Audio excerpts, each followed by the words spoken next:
साल 2026 की शुरुआत हो चुकी है और कई लोगों ने फिर से वही पुराने वित्तीय संकल्प लिए होंगे जो शायद पिछले साल भी पूरे नहीं हुए। हाँ, हर साल की कहानी है। बिल्कुल। आज हम जिस सामग्री पर बात कर रहे हैं वो कहती है कि असल समस्या हमारे संकल्पों में नहीं बल्कि हमारे पूरे ऑपरेटिंग सिस्टम में है। सही कहा। हमारा स्रोत है फिनबुक टॉक नाम के एक यूट्यूब चैनल से एक ऑडियो बुक का सारांश जो पैसे को लेकर एक बहुत ही सीधी मतलब खरी और थोड़ी कठोर बात करता है। बिल्कुल, ये कोई मीठी मीठी बातें करने वाली किताब नहीं है। इसका मूल मंत्र है कि अगर किसी को अपनी वित्तीय स्थिति बदलनी है तो सिर्फ टिप्स और ट्रिक्स नहीं बल्कि अपनी सोच, अपनी आदतें और अपने आसपास के माहौल को जड़ से बदलना होगा। तो आज हमारी कोशिश रहेगी कि हम इस किताब के उन मुख्य सिद्धांतों को खोलकर समझें। ठीक है, तो चलिए शुरू करते हैं। इस किताब की एक बात में मेरा ध्यान सबसे ज्यादा खींचा और वो थोड़ी अजीब भी लगी। ये कहते हैं पैसा स्पष्टता का पालन करता है, भ्रम में रहना कंगाल बनने का सबसे तेज रास्ता है। इसका असल जिंदगी में क्या मतलब है? बस ये कह देना कि मुझे अमीर बनना है काफी नहीं है। बिल्कुल नहीं। किताब का तर्क है कि ये कहना वैसा ही है जैसे कोई कप्तान बिना नक्शे और मंजिल के समुंदर में जहाज लेके निकल पड़े। वो तो कहीं नहीं पहुंचेगा। कहीं नहीं। स्पष्टता का मतलब है सटीक आंकड़े। आपको पता होना चाहिए कि आपकी नेटवर्थ कितनी है, एक रुपए का हिसाब, हर चीज का, आपके हर महीने के खर्चे कितने हैं और आपके लक्ष्य और आपकी असलियत के बीच कितना बड़ा फासला है। जब ये नंबर कागज पर लिखे होते हैं तो आप सच्चाई से मुंह नहीं मोड़ सकते। यानी भावनाओं को हटाकर सिर्फ गणित को सामने लाना। एकदम। और फिर आता है इसका सबसे दमदार हिस्सा, अपने साल को रिवर्स इंजीनियर करना। रिवर्स इंजीनियर मतलब? मान लीजिए किसी का लक्ष्य इस साल 12 लाख रुपए कमाना है। सुनने में ये बहुत बड़ा लग सकता है। हाँ, डरावना लगता है। लेकिन रिवर्स इंजीनियरिंग का मतलब है इसे छोटे छोटे हिस्सों में तोड़ना। अच्छा। साल के 12 लाख रुपए मतलब महीने का 1 लाख। अच्छा। इसका मतलब हुआ लगभग 25,000 रुपए हर हफ्ते, है ना? अच्छा। और फिर लगभग 3,500 रुपए रोज। अच्छा, अब ये लक्ष्य डरावना नहीं बल्कि करने लायक लग रहा है। अब हर दिन का एक मिशन है। बिल्कुल। ठीक है, तो पहला कदम है अपनी वित्तीय स्थिति को बिना किसी बहाने के साफ साफ देखना। लेकिन कई बार हम सच्चाई देख तो लेते हैं पर उसे स्वीकार नहीं कर पाते या यकीन नहीं कर पाते कि हम उसे बदल सकते हैं। हाँ, ये होता है। शायद यहीं पर मानसिकता का रोल आता है जिसके बारे में अगला अध्याय बात करता है। आपने बिल्कुल सही नस पकड़ी है। किताब कहती है आप वो नहीं कमाते जो आप चाहते हैं, आप वो कमाते हैं जिसके आप हकदार होने का यकीन करते हैं। ये एक आंतरिक थर्मोस्टेट की तरह है। अगर किसी का थर्मोस्टेट 25 डिग्री पर सेट है तो चाहे बाहर कितनी भी गर्मी या सर्दी हो, कमरा 25 डिग्री पर ही रहेगा। अच्छा। उसी तरह अगर किसी की मानसिकता गरीबी पर सेट है तो उसे लॉटरी में करोड़ों भी मिल जाएं, वो वापस वहीं आ जाएगा। ये सुनने में थोड़ा लॉ ऑफ अट्रैक्शन या सिर्फ सकारात्मक सोच जैसा लगता है। क्या ये किताब सिर्फ अच्छा सोचने की बात कर रही है या इसके पीछे कोई और ठोस तर्क भी है? ये एक बहुत जरूरी सवाल है और नहीं, ये सिर्फ सकारात्मक सोच से कहीं ज्यादा गहरा है। ये हमारे उन गहरे विश्वासों के बारे में है जो बचपन से हमारे दिमाग में डाले गए हैं। जैसे पैसा सारे फसाद की जड़ है या अमीर लोग लालची और बेईमान होते हैं। हाँ, ये सुना है। किताब का तर्क है कि अगर आपके अवचेतन मन में पैसे को लेकर ऐसी नकारात्मक धारणाएं हैं तो आप अनजाने में ही पैसा कमाने के हर मौके को बर्बाद कर देंगे। क्योंकि कोई भी इंसान वो चीज कैसे बन सकता है जिससे वो मन ही मन नफरत करता हो? बिल्कुल, यही पॉइंट है।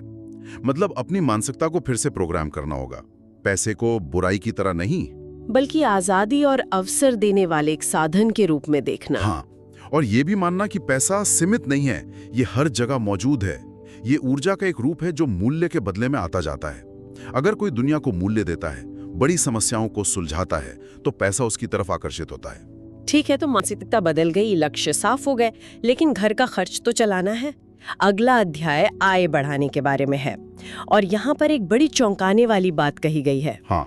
आप बचत करके अमीर नहीं बन सकते, आपको और कमाना होगा। और ये सुनकर कई लोगों को झटका लग सकता है। हाँ, क्योंकि हमारे समाज में तो हमेशा से बचत को एक बहुत बड़ा गुण माना गया है, बूंद बूंद से घड़ा भरता है। क्या ये किताब उस पारंपरिक ज्ञान को पूरी तरह से नकार रही है? नहीं, ये उसे नकार नहीं रही, बल्कि उसका सही स्थान बता रही है। अच्छा। किताब का तर्क है कि मितव्ययिता या बचत धन को बनाए रखने के लिए जरूरी है। बनाए रखने के लिए?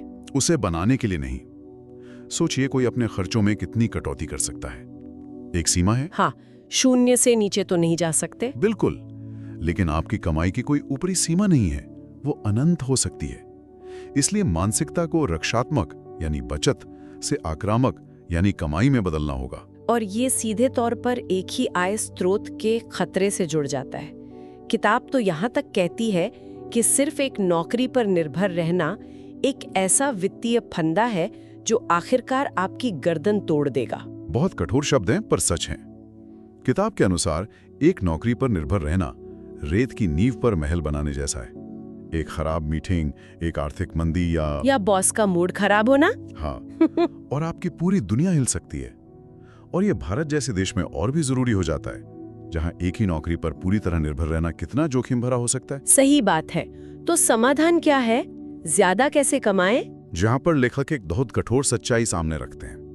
वो कहते हैं कि आपकी आय सीधे तौर पर इस बात पर निर्भर करती है कि आप कितनी बड़ी समस्या सुलझा रहे हैं। अगर आप छोटी मोटी समस्याएं सुलझाते हैं तो आपको छोटी मोटी कमाई होगी।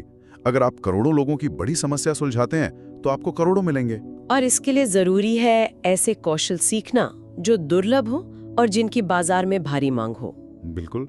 और शायद यहीं पर स्केलेबल इनकम या इवोल्यूटिव आय की बात आती है, जिसका जिक्र किताब में है। ये क्या चीज है? स्केलेबल आय मतलब ऐसी कमाई जो आपके समय से सीधी सीधी ना जुड़ी हो। अच्छा, कोई उदाहरण? इसे ऐसे समझिए, एक टैक्सी ड्राइवर जब तक गाड़ी चलाता है तब तक पैसे कमाता है। यह स्केलेबल नहीं है। लेकिन एक लेखक एक किताब एक बार लिखता है पर वो हजारों लाखों बार बिकती है और उसे रॉयल्टी मिलती रहती है। सही है। एक यूट्यूबर एक वीडियो एक बार बनाता है पर उसे लाखों लोग सालों तक देखते हैं। ये है अपनी मेहनत को कई गुना करने का तरीका, बिना अपना समय कई गुना लगाए। ये तो समझ आ गया। लेकिन ज्यादा कमाने के मौके ढूंढना, नए कौशल सीखना, इन सब चीजों के लिए जबरदस्त प्रेरणा और अनुशासन चाहिए। हाँ, जो हर दिन एक जैसा नहीं रहता। तो क्या करें जब मोटिवेशन खत्म हो जाए? और यहीं पर इस किताब का अगला सिद्धांत आता है जो शायद सबसे व्यावहारिक है। किताब कहती है, प्रेरणा पर भरोसा मत करो, सिस्टम बनाओ। सिस्टम बनाओ। प्रेरणा एक बैटरी की तरह है। आज फुल चार्ज है, कल खत्म हो जाएगी। लेकिन सिस्टम तब भी काम करते हैं जब आपका मन ना हो, जब आप थके हों या जब आपका मूड खराब हो। इसे किसी उदाहरण से समझाएंगे? पैसे के मामले में सिस्टम कैसा दिखता है? देखिए, रोज सुबह जिम जाने के लिए मोटिवेशन पर निर्भर रहना मुश्किल है। बहुत मुश्किल। लेकिन अगर आप रात में ही अपने जिम के कपड़े निकाल कर रख दें, अपने दोस्त के साथ प्लान बना लें और जिम की फीस पहले ही भर दें, तो आपने एक ऐसा सिस्टम बना लिया है जो आपको तब भी जिम भेज देगा जब आपका मन नहीं होगा। अच्छा, तो पैसे के साथ भी यही करना है। किताब में इसके क्या तरीके बताए गए हैं? 3 मुख्य तरीके हैं। पहला, स्वचालन, ऑटोमेशन। जैसे ही सैलरी आपके अकाउंट में आए, एक तय रकम अपने आप कटकर आपके निवेश या बचत खाते में चली जानी चाहिए। इससे पहले कि आप उस पैसे को देखें या खर्च करने का सोचें। बिल्कुल, वो आपकी पहुंच से दूर हो जाना चाहिए। ये अपने ही आलसी दिमाग को मात देने का तरीका है। ये दिलचस्प है। और दूसरा है ट्रैकिंग। हर हफ्ते खुद के साथ एक बोर्ड मीटिंग करना, अपने हर खर्चे की समीक्षा करना। सच कहूं तो पहली बार जब मैंने अपना ऑडिट किया था तो मुझे पता चला कि मैं हर महीने कितना पैसा सिर्फ ऑनलाइन फूड डिलीवरी पर वारा था। अरे! शर्म भी आई और आंखें भी खुल गई। ये सिस्टम आपको अपनी बुरी आदतों से छिपने नहीं देता। और तीसरा है पर्यावरण डिजाइन, यानी खर्च करना मुश्किल बनाना और बचत करना आसान बनाना। अपने फोन से शॉपिंग एप्स हटा देना, क्रेडिट कार्ड की जानकारी सेव करके न रखना। किताब का तर्क है कि पूरी दुनिया आपको पैसे खर्च करवाने के लिए डिजाइन की गई है। हर विज्ञापन, हर सेल। अगर आपके पास अपनी दौलत बचाने के लिए अपना सिस्टम नहीं है तो आप एक बंदूक की लड़ाई में चाकू लेकर जा रहे हैं। सही कहा। सिस्टम बनाने से अनुशासन आता है और अनुशासन का सीधा संबंध समय के सही इस्तेमाल से है। अगला अध्याय समय के बारे में ही है और इसकी शुरुआत एक बहुत शक्तिशाली विचार से होती है। कौन सा? खोया हुआ पैसा वापस कमाया जा सकता है, पर खोया हुआ समय कभी नहीं। बिल्कुल। किताब कहती है कि हम 100 रुपए खोने पर घंटों चिंता करते हैं, लेकिन बिना सोचे समझे कई घंटे सोशल मीडिया पर बर्बाद कर देते हैं। सच है। और फिर आता है प्रति घंटा दर की गणना का विचार। मान लीजिए किसी का सालाना आय लक्ष्य 50 लाख रुपए है। अगर वो साल में लगभग 2000 घंटे काम करता है तो उसके 1 घंटे की कीमत हुई 2500 रुपए। बाप रे, ये सोचने का बिल्कुल नया तरीका है। हाँ, और अब खुद से पूछिए, क्या कोई 2500 रुपए देकर 3 घंटे की एक औसत फिल्म देखेगा? या ₹2,500 प्रति घंटा किसी ऐसी मीटिंग में बर्बाद करेगा जिसका कोई नतीजा नहीं निकलने वाला? नहीं, बिल्कुल नहीं। जब कोई अपने समय को इस तरह देखना शुरू करता है तो उसकी प्राथमिकताएं अपने आप बदल जाती हैं।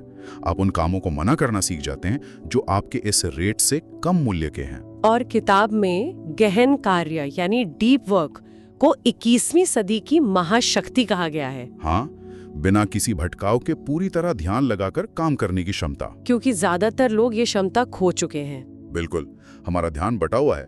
जो इंसान आज के दौर में 2-3 घंटे भी बिना फोन उठाए, बिना कोई नोटिफिकेशन देखे अपने सबसे जरूरी काम पर ध्यान लगा सकता है, वो बाकियों से मीलों आगे निकल जाएगा। ठीक है, तो हमने लक्ष्य तय कर लिए, मानसिकता बदल ली, आय बढ़ाने के तरीके सोचे, सिस्टम बनाए और समय का महत्व भी समझ लिया।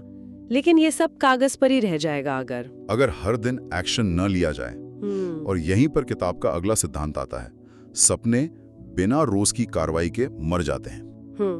किताब कहती है कि अपने अंदर के सपने देखने वाले को मारो और काम करने वाले को जिंदा करो। सपने तो हर कोई देखता है, वो सस्ते होते हैं। हाँ। फर्क सिर्फ इस बात से पड़ता है कि कौन हर दिन बिना चूके काम करता है। और ये काम भी अस्पष्ट नहीं होना चाहिए, है ना?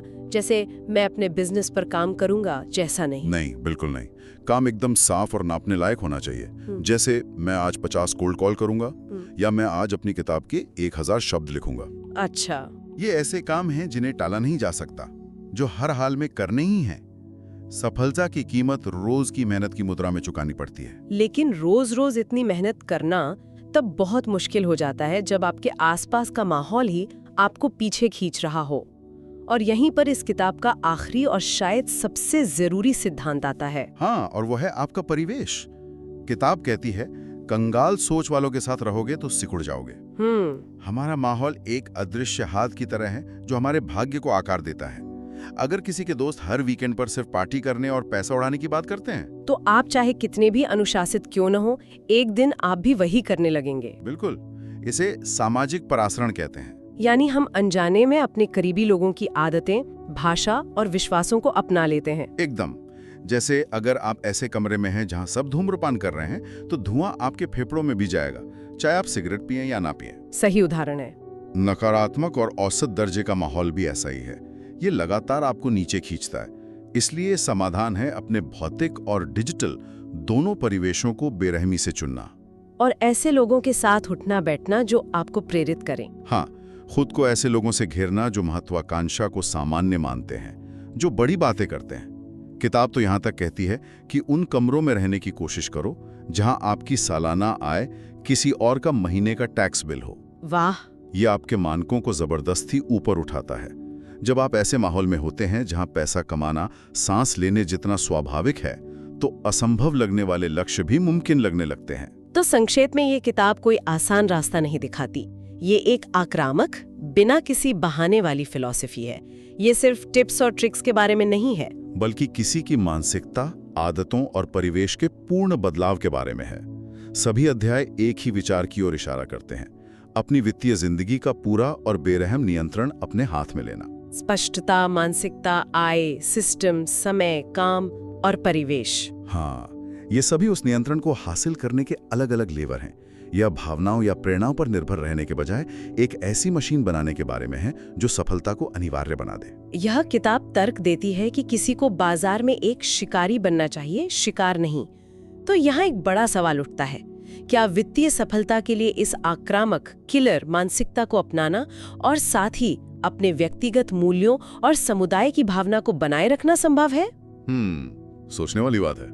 या फिर इस तरह की बड़ी संपत्ति हासिल करने के लिए, जैसा कि यह किताब बताती है, किसी इंसान के मूल स्वभाव में एक बड़ा और शायद असहज बदलाव लाना जरूरी है। यह सारांश फिन बुक टॉक नाम के YouTube चैनल से लिया गया था। अगर इस तरह की सीधी और स्पष्ट वित्तीय सलाह में किसी की दिलचस्पी है, तो वे उस चैनल को देख सकते हैं। आज के लिए बस इतना ही।